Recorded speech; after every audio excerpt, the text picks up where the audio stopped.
The vicar was questioning Emma about her night in Studio 2, the very night as our friendly Microsoftie, Steve LaBalle, had proved in his email that the doctored MP3 file was uploaded from the computer in that studio. Yes, Emma admitted. That was one of the nights that I worked with Kevin. We are working on some ideas together. And were you really in the studio all night? The night watchman remembers seeing you go into the studio shortly after 11 o'clock and says that you were both there until at least 8 o'clock in the morning. Emma slammed the table. Have you any right to go around asking questions like this? I hope for your sake this is all leading somewhere. The local charities are constantly benefiting from the work of my liable lawyer, and I'm sure he would love the chance to empty your coffers. Her playful manner didn't hide the fact that she meant every word. Please bear with me. I just want to get one thing straight. Are you sure that you never left the studio in those 9 hours? You never went out to get a drink or something? OK, let's get this over and done with. We were in the studio all night. It's very comfy. I may have dozed off for a while on the chairs at the back. I don't remember.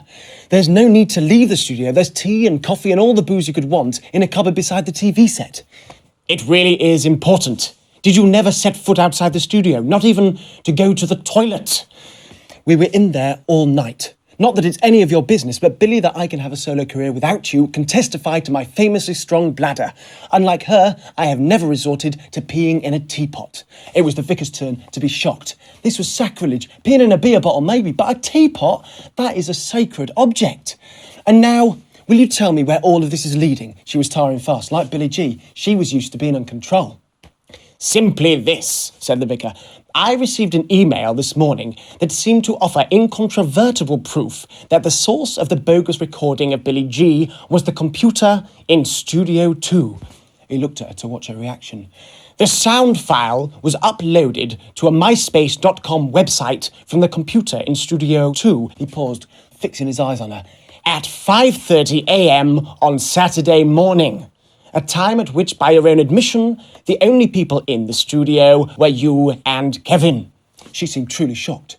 But surely emails and the like can be sent from anywhere. I can pick up mine from any computer in the world. Can you really prove which computer they have come from? She asked. I'm not an expert, he confessed. Our culprit did indeed use a fake email address to help disguise his tracks, but it is apparently possible to track the exact source of the sound file, and it was sent from Studio 2 at 5:30 a.m. GMT, a time at which you and Kevin were apparently the only people in the studio. Well, I can assure you that it was not us, however much it may appear like that. Of course it was you sassy little bitch, I thought. The vicar has caught you with your knickers down. He makes all this play about being eccentric and all that, and then, when you're not concentrating, he delivers a rapier-like strike to the heart. I was totally impressed. There's just one other thing that is troubling me, the vicar added. Why did you work in Studio 2 when you were booked into Studio 1? The question was obviously totally unexpected. She didn't have a ready answer. I'm not quite sure, she tried to think of a reason. I guess it's for the keyboards. We don't have the same selection in Studio 1, so we went to Studio 2. I didn't know you played, the vicar commented. I don't, she answered. Kevin does.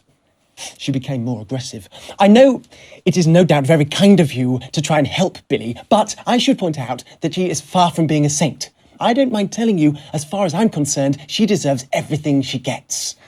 You are the second person today to tell me that. That few. You've been living an isolated life. You should talk to Maya on the subject. The girl who was here a few minutes ago. Now, there's someone who really hates Billy G. Ever since she kicked her out of our backing band to bring Kevin in. Oh yes, the young lady in the no-meat, no-man jacket. Interesting taste for such a lady. She also thinks that Billy G stole her song, does she not? Yes, well, that's rubbish. She stood up, showing that we'd outstayed our welcome and that the interview was now over. That song was written by Ernest Broom. She was a totally convincing liar. And now, sir, it's time for you to leave so that I may finish my lunch. I thank you. You have been most gracious and kind. The vicar offered her his hand, and she took it. He kissed it with a flourish and then turned and left. You're not going to let her get away with this, are you? I asked as we clanked our way down the metal steps. Shouldn't you be calling the police or something? Things are not quite as they appear, my dear punk.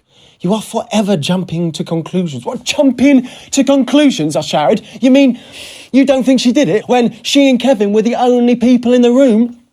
I mean, I suppose it's possible that he did it while she was asleep in the back of the room. No, She never went to sleep in the back of the room. That was just part of a tissue of lies so transparent that it might have been invented by Kleenex, if you will excuse a very poor joke. Look, there's young Maya. A word, if I may. The vicar might have called her young Maya, but she wasn't that young. Late 30s, I'd have thought, and bitter and twisted as hell. Her nose and chin were slightly hooked together like a witch in a storybook, and she'd been doing her research. The conversation was barely 20 seconds old before she told the vicar, "Do you know who's the managing director of Gaydon and Broom's publishing company? Richard Bloody Bremo, that's who. Billy G and Emma B's manager. Coincidence? Coincidence, my ass.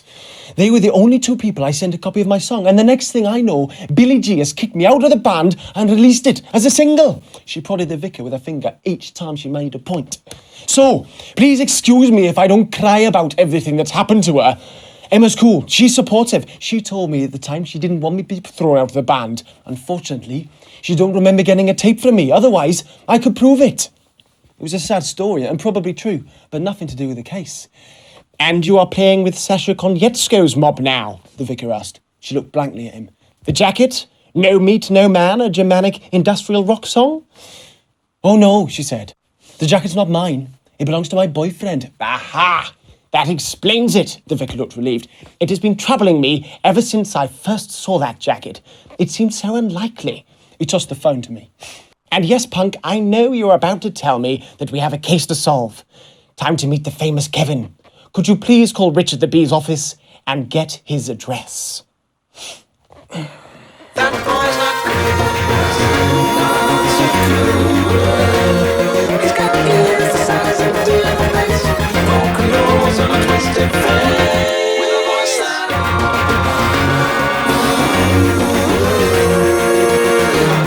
Just had a text from the vicar. He must be the only person in the world, except my sister, who spells out every word correctly. He probably even has a spell check on his phone, although he wouldn't need to use it, of course. There was a young man called Punk who drank sake and got very drunk. He sang karaoke and wanted some pokey, something spunk.